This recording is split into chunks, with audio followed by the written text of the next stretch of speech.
So in today's video, I'm going to be talking about why I no longer chase freedom as like the main driver of my life, how my definition of freedom has sort of evolved over time. And yes, I still seek freedom, like I am absolutely a freedom seeker, people who know me, but I feel like that definition has changed over time, and what drove me initially in my old definition of freedom no longer drives me now.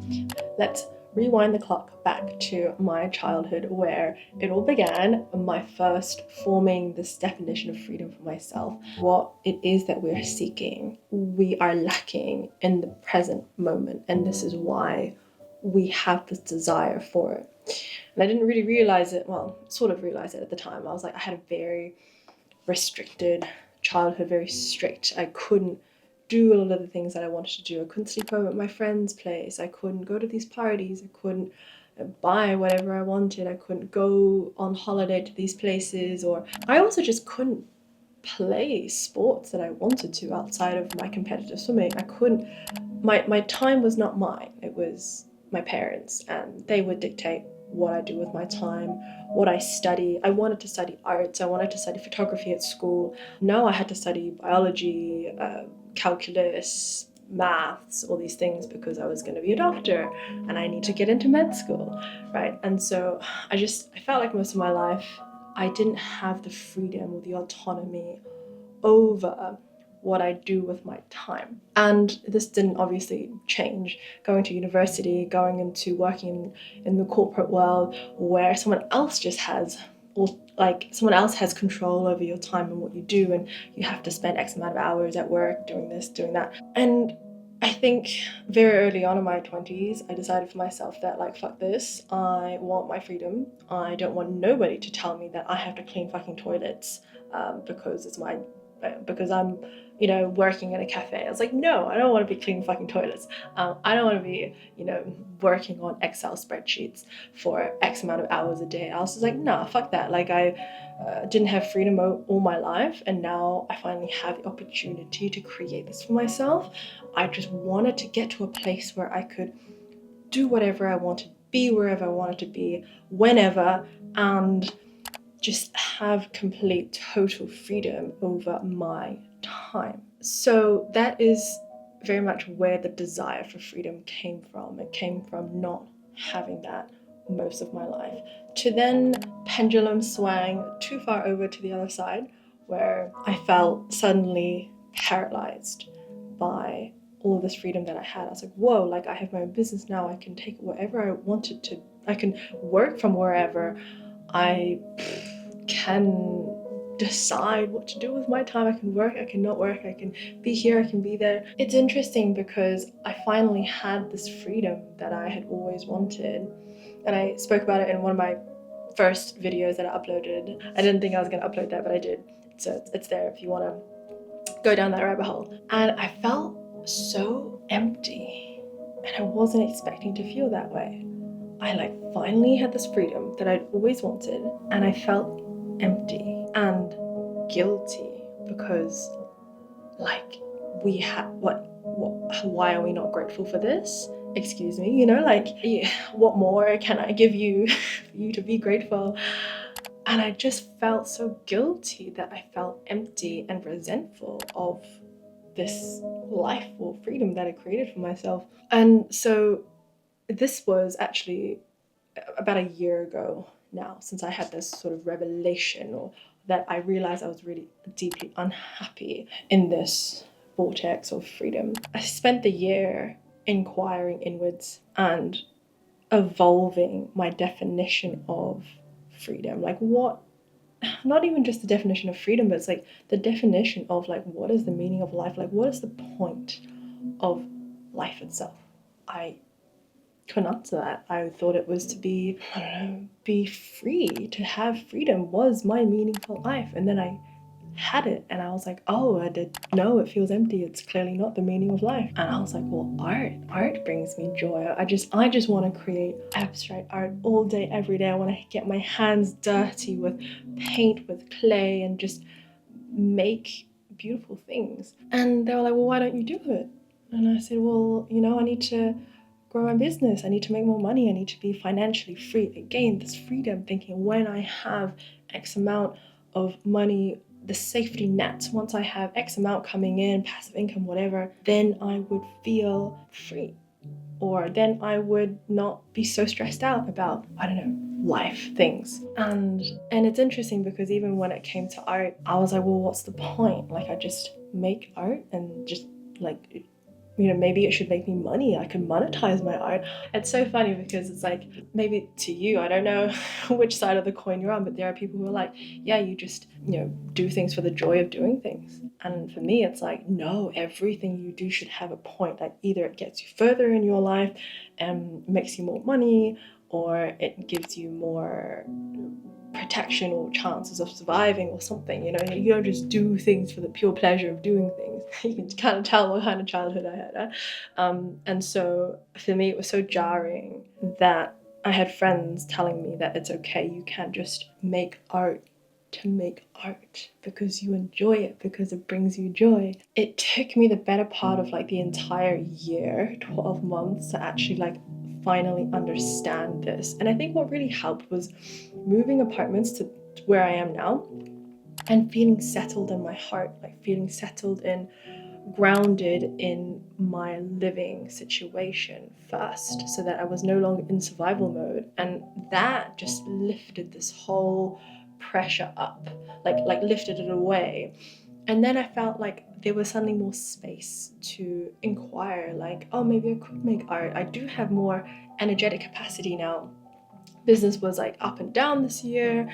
When things were going a bit more smoothly towards the end of the year, I suddenly had more time to make art. And it wasn't really until the last 1 or 2 months here, so kind of November, December 2024, that it hit me. I was like, oh my goodness, it was peace. It was this beautiful feeling of just being and just existing. And it was like stroking Mishka on the bed. It was like walking Mishka in Monsanto and just the sun coming through the trees, watching everything sway. It was sitting exactly on this table here with a cup of tea or coffee and watching the sun rise or watching it set, across the horizon, across the river. And it was the really simple moments like that I was like, this is the point of life. When I'm making art, there is no other alternative reason than the fact that it brings me so much joy and it grounds me so much in the present. I was like, that is the point. That there is no point except to just be and enjoy and exist. And I think it really took me unraveling the way I grew up and the mindset of like hustle and everything having to be for achievement to further you along in some way or another. It was never like your joy, your happiness never mattered. It didn't matter if you liked art, were good at art or not. If that was not in your predetermined future from your parents, that is not what you will be doing, right? So what is freedom essentially? For me, this year, what I learned was freedom was just giving myself permission to do things that actually bring me joy. If you don't have command or mastery over your mind, even things like social media, we think like, oh, we have freedom over our time. But then you open up Instagram and you've lost an hour just scrolling. Like, do you really have control? Do you really have freedom? Or does someone else have still control over your mind? And it was so clear to me when I started meditating more. I went to a 3-day meditation retreat like a year and a bit ago, and my monkey mind is just like, oh, this, oh, that. And it was just this vortex of thoughts, and I was like, oh my gosh, like I don't have control over my mind. I'm a little bit ADHD side. Never been officially diagnosed, but like everyone's like, yeah, of course you have ADHD, Emily. I'm like, thanks. I have this external freedom, what looks like freedom, this illusion of freedom. Like I can work from wherever, I can do with my time whatever I want to, and I have autonomy over my time. But that all there is to freedom. Like that, I think the next level of freedom that I'm trying to get to or achieve is mastery over my mind and the freedom, like finding freedom in discipline, finding freedom in stability, right? Because when you have those foundations, when you say you're going to, I don't know, go for a run every single morning, and you have the self-discipline to do that, like that actually frees up your mind, your capacity of like, what am I going to do in the morning? You know what you're going to do in the morning. So it's interesting that what gives us freedom is the opposite of what we think would give us freedom. Having to navigate back into the waters of like self-discipline and healing that the definition of self-discipline as well. It's like discipline is not forcing yourself to do something you don't want to do, right? Because that's what I grew up with. It's like, oh, Emily, you don't have discipline because you can't do da da da da da. And it's like, well, I never wanted to do it in the first place. So I felt like I was forced to do it. It's like, that was not really self-discipline. That was someone imposing discipline onto me. I was just motivated by like not being punished, by not doing the thing. So I think now I'm growing into this new definition of discipline, which is devotion to your vision. That is essentially what discipline is. It's like the continuous commitment and devotion to your vision. It is not forcing yourself to do what you don't want to do. It is wanting, loving to do the things that you know is going to get you to where you want to be. And I think that is such a beautiful, new, empowering way of thinking about discipline. And the reason why discipline and freedom kind of go hand in hand, it's like, do you really have freedom if you don't have discipline? Like, if you cannot do the things that you want to do to create the life that you want to create, do you really have freedom? Shit, no.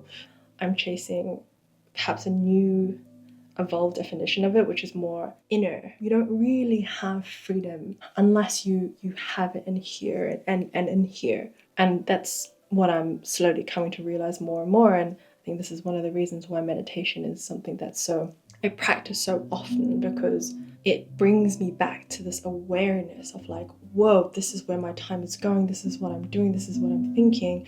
Most of us just kind of go on autopilot and we don't even question why we do things. We don't even notice them, we just do them. We're just like in autopilot, reactive mode all the time. And I so notice that when I don't meditate for like a week, I will notice that. But on the other hand, I realized that if I watched this video 5 years ago, I'd be like, what a load of bollocks. Like it wouldn't go in, it wouldn't compute, it wouldn't register, it wouldn't resonate with me at all, because that's not where I was at the time. And what I lacked at the time is it's like you're always striving to give yourself the things that you are currently lacking in this present moment. And I think for anyone who was like in the early 20s, whatever phase of life you're in, and you're feeling like, I am still chasing the freedom of like, do whatever I want, buy whatever I want, be wherever I want, all these things. It's like, go do it, achieve it for yourself. Like, I really think I needed to prove to myself that I could give that to myself, that I could do that. And then only could I realize that, oh, that is not everything. That does not bring me purpose or meaning or even joy. It's like just having an expanse of all these options and paths that you could take and places you could go. It doesn't actually make you happy. You think it makes you happy. It just makes you just gives you anxiety, because you're just dizzy. It's funny because sometimes it's exactly the opposite of like, this is what I'm going to do, this is what I'm committing to, and stripping away all of those options, that gives you freedom. That gives me clarity, and to know that I'm committing to this one path, the path that brings me the most joy and energy. Perhaps that is my new current definition of freedom. So just some life lessons from the last year, going into my 30s and feeling nostalgic, and just having a lot of life experiences and lessons I've learned that I feel called to share, in case this helps anybody out there or resonates and just helps you feel a little bit less alone in your pursuit for freedom. Sending you so much love. Bye.